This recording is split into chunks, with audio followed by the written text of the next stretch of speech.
BJP നേതാവും അധ്യാപകനുമായ K Padmarajan പ്രതിയായ പാലത്തായി പീഡന കേസിൽ ശിക്ഷാവിധി ഇന്ന് വരും. തലശ്ശേരി പോക്സോ സ്പെഷ്യൽ കോടതി ശിക്ഷ ഇന്ന് വിധിക്കും. അധ്യാപകനായിരിക്കെ 4ാം ക്ലാസ് വിദ്യാർത്ഥിനിയെ പീഡിപ്പിച്ചെന്നാണ് ഇദ്ദേഹത്തിന്റെ പേരിലുള്ള കേസ്. മുഹമ്മദ് റഗീസ് കണ്ണൂരിൽ നിന്ന് വിവരങ്ങൾ അയച്ചിരുന്നു. റഗീസ്, ഗുഡ് മോർണിംഗ്. ചെന്നൈയിൽ നിന്ന് കണ്ണൂരിലെത്തി, സന്തോഷം, താങ്ക് യു. പറയൂ റഗീസ്.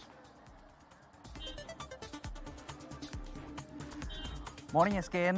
എന്തായാലും അല്പസമയത്തിനുള്ളിൽ തന്നെ തലശ്ശേരി പോക്സോ കോടതി ഈ ഒരു കേസിലെ വിധി പറയും. ഏറെ പ്രമാദമായിട്ടുള്ള കേസായിരുന്നു. വളരെയധികം രാഷ്ട്രീയമായി ചർച്ചയായതും ഒപ്പം തന്നെ ഒരു 10 വയസ്സുകാരി നേരിട്ട ക്രൂര പീഡനം അത് പലരോടും വിവരിച്ചു പറഞ്ഞപ്പോൾ പലപ്പോഴും പോലീസ് പോലും അത് കേൾക്കാൻ തയ്യാറാകാതിരുന്ന ഒരു പീഡന കേസിലെ ഒരു വിധിയാണ് അല്പസമയത്തിനുള്ളിൽ തന്നെ തലശ്ശേരി പോക്സോ കോടതിയിൽ നിന്നും പുറത്തു വരാൻ പോകുന്നത്. ഇതിൽ BJPയുടെ ഒരു പ്രധാനപ്പെട്ട നേതാവും അധ്യാപകനുമായിട്ടുള്ള പത്മരാജ്, അദ്ദേഹമാണ് ഈ കേസിലെ പ്രതിയായിട്ടുള്ളത്. അദ്ദേഹത്തിനെ കഴിഞ്ഞ 4-5 വർഷമായിട്ട്, ഏതാണ്ട് 5 വർഷം കൃത്യമായിട്ടാകുന്നു, ആ ഒരു സമയത്തിനുള്ളിൽ ഈ കേസുമായി ബന്ധപ്പെട്ട് 5 അന്വേഷണ സംഘങ്ങൾ മാറി തിരിഞ്ഞു വന്ന് അന്വേഷണം നടത്തി. പല വിചിത്രമായ വാദങ്ങൾ നമ്മൾ കേട്ടു, അതിനെ എതിർക്കുന്ന പലതരത്തിലുള്ള പ്രതിഷേധങ്ങൾ കണ്ടു. അതിനൊക്കെ ഒടുവിൽ ഇപ്പോൾ അദ്ദേഹം കുറ്റക്കാരനാണ് എന്ന് ഇന്നലെ കോടതി കണ്ടെത്തിയിരിക്കുന്നത്. 5 തവണ അന്വേഷണ സംഘം മാറിയ കേസാണിത്. പലപ്പോഴും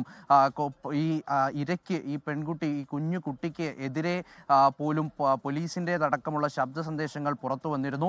അങ്ങനെ പല തരത്തിൽ ചർച്ചയായിരുന്നു. ഒരു BJP നേതാവിനെ സംരക്ഷിക്കാൻ വേണ്ടി പോലീസ് അനധികൃതമായി ഇടപെടുന്നു, അന്യായമായി ഇടപെടുന്നു എന്ന് പ്രതിപക്ഷ പാർട്ടികൾ ആരോപിച്ചു. അതിനു പിന്നിൽ മുൻ മന്ത്രിമാർ, ഒപ്പം തന്നെ കഴിഞ്ഞ സർക്കാരും ഈ സർക്കാരും ഒക്കെ അടങ്ങിയിട്ടുള്ള അതിലെ പല പ്രധാനികൾക്കെതിരെ ആരോപണം ഉയർന്നു. അങ്ങനെ CPM-നെതിരെ പാർട്ടി എന്ന രീതിയിൽ തന്നെ ആരോപണം ഉയർന്നു. പല മുതിർന്ന നേതാക്കൾക്കും ഇതിൽ പങ്കുണ്ട്, ഈ BJP നേതാവിനെ രക്ഷിച്ചെടുക്കുന്നതിൽ പങ്കുണ്ട് എന്നുള്ള തരത്തിൽ ആരോപണം വന്ന കേസാണ്. പ്രത്യക്ഷമായി സമരങ്ങളിലേക്കും പ്രതിഷേധങ്ങളിലേക്കും ഒക്കെ പോയി ഒടുവിൽ ക്രൈംബ്രാഞ്ചിന് കേസ് കൈമാറുന്നു. ക്രൈംബ്രാഞ്ച് കേസിൽ പോക്സോ ചുമത്താതെ ഒരു കുറ്റപത്രം നൽകുന്നു. അങ്ങനെ ഈ പത്മരാജിന് ജാമ്യം ലഭിക്കുന്നു.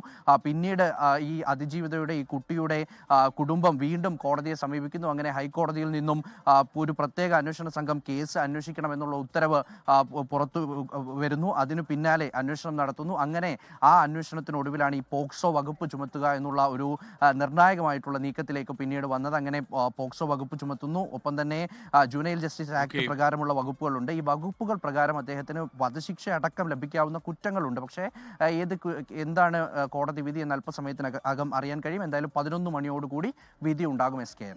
ലോകത്തെവിടെയായാലും ഏത് സമയത്തും 24 വാർത്തകളും ഓഗ്മെന്റഡ് റിയാലിറ്റി പാക്കേജുകളും എക്സ്പ്ലെയിനറുകളും വിശദമായി കാണാൻ ഞങ്ങളുടെ YouTube ചാനൽ നിങ്ങൾക്ക് സബ്സ്ക്രൈബ് ചെയ്യാം.